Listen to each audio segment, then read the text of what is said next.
Hi, I'm His High Holiness, Virgil the Doubtful, and this is the Book of Mormon, baby. 1 Nephi, chapter 3. Previously on the Book of Mormon, Lehi and his wife Sariah took their kids, Laman, Lemuel, Nephi, and Sam, way out in the wilderness into some hard-to-define place where they have decided to see God and try to convince their dumb older brothers to go along with this plan. And if you were hoping that we have an "and it came to pass," you're in for a treat. And it came to pass that I, Nephi, returned from speaking with the Lord to the tent of my father. And it came to pass that he spake unto me, saying, Behold, I have dreamed a dream, in which the Lord hath commanded me that thou and thy brethren shall return to Jerusalem. Going back to Jerusalem. For behold, Laban hath the record of the Jews, and also a genealogy of my forefathers, and they are engraven upon plates of brass. Wherefore the Lord hath commanded me that thou and thy brothers should go unto the house of Laban, and seek the records, and bring them down hither into the wilderness. A genealogy of my forefathers and a record of the Jews. It sounds like the book of Numbers or something of Kings. I don't know. And now, behold, thy brothers murmur, saying, It is a hard thing which I have required of them. But behold, I have not required it of them. It is a commandment of the Lord. Way to pass the buck, Nephi. Therefore go, my son, and thou shalt be favored of the Lord, because thou hast not murmured. And it came to pass that I, Nephi, said unto my father, I will go and do the things which the Lord hath commanded. Although you just talked to him, and he didn't say anything about this, Nephi. I'm just saying, you were just talking to him. For I know that the Lord giveth no commandments unto the children of men, save he shall prepare a way for them, that they may accomplish the thing which he commandeth them. That's a nice idea.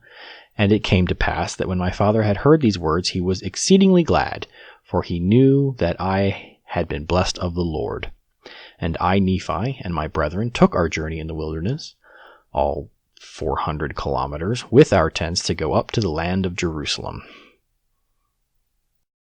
And it came to pass that when we had gone up to the land of Jerusalem, I and my brethren did consult one with another.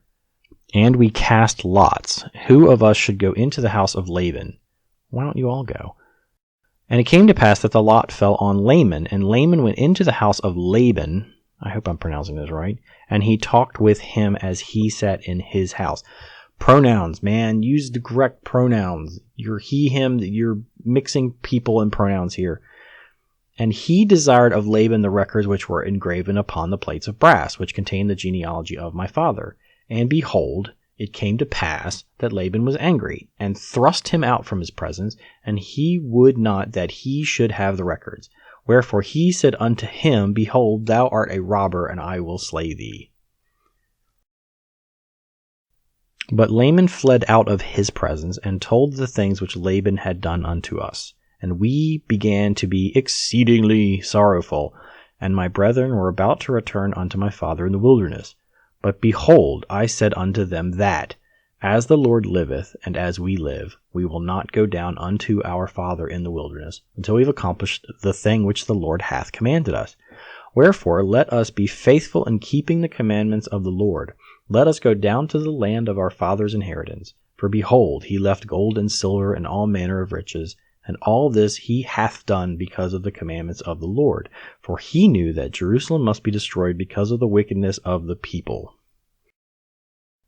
For behold, they have rejected the words of the prophets. Wherefore, if my father should dwell in the land after he hath been commanded to flee out of the land, behold, he would also perish. Wherefore it must needs be that he flee out of the land. Wow. And behold, it is wisdom in God that we should obtain these records, that we may preserve unto our children the language of their fathers. Okay. And also that we may preserve unto them the words which have been spoken by the mouth of all the holy prophets, which we have been delivered unto them by the Spirit and power of God since the world began, even down unto this present time. I mean, this is all great, but why didn't you grab these things before? You don't have a copy of these things? Why are they on brass? We know parchment and papyrus exist at this time. Why don't you have the Old Testament on these things? Because then you wouldn't have this little adventure and have your brothers be able to murmur. I get it. And it came to pass that after this manner of language did I persuade my brethren, that they might be faithful in keeping the commandments of God. This isn't a commandment. This is something he's ordered you just recently to do. And it came to pass that we went down to the land of our inheritance, and we did gather together our gold, our silver, and our precious things. And after we had gathered these things together, we went up unto the house of Laban.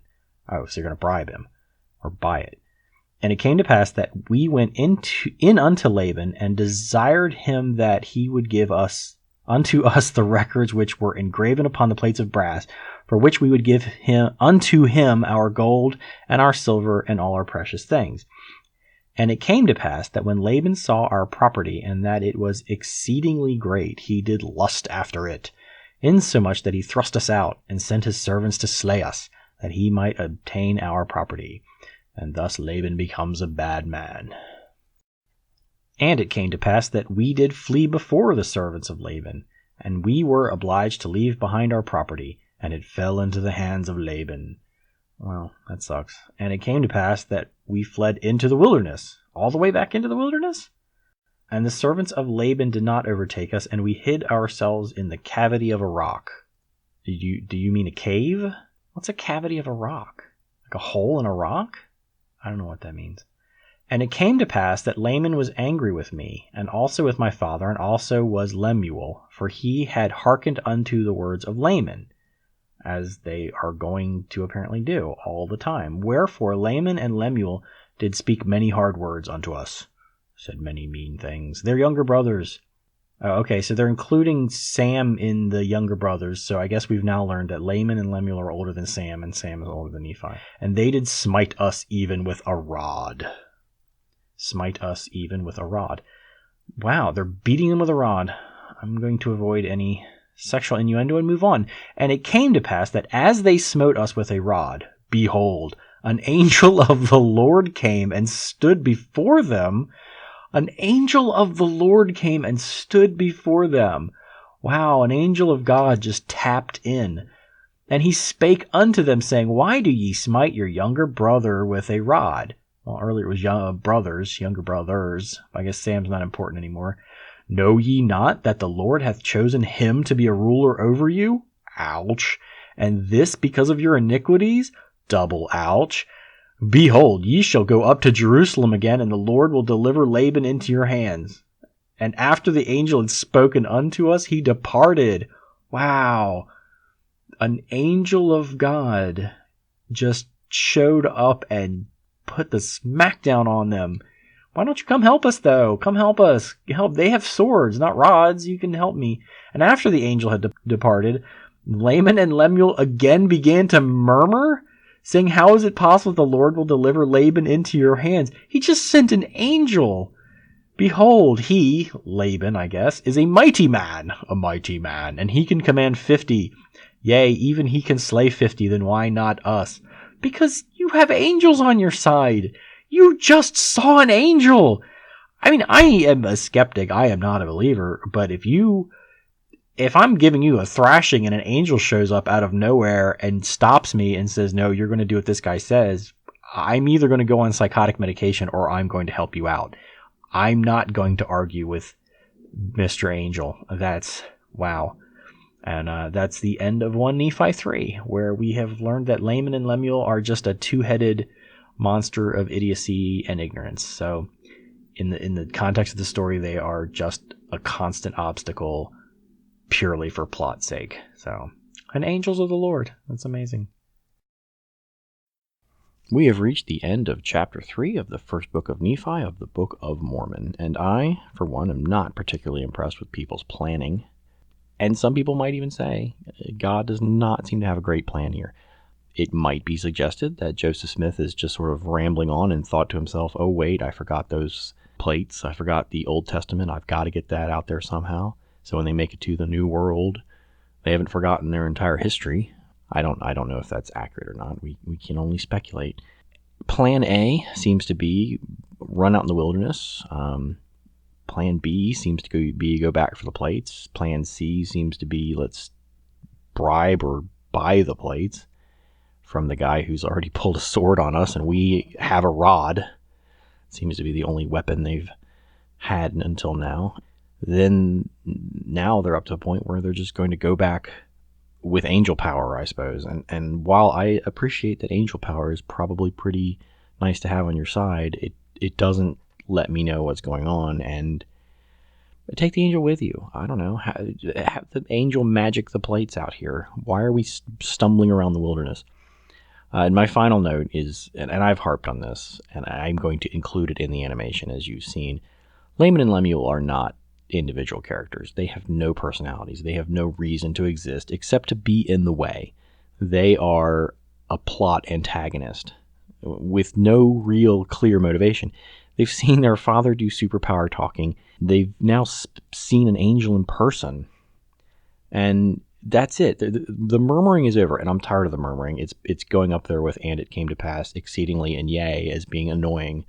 All the murmuring is really, come up with a new word, man. Do they not have thesauruses in, 600 BCE, maybe? I don't know. Irrelevant. I am done with this chapter finally, and I hope you enjoyed it. I hope you had as much fun. It was interesting to animate and fun to read. So I'm having fun with this. I really am. The goofiness of the Book of Mormon has really started to sink in, and we're gonna plow forward with newfound enthusiasm, perhaps. So like it if you enjoyed, subscribe if you want to see more, and I hope you do stay or stick around and see more here on the poorly animated Book of Mormon.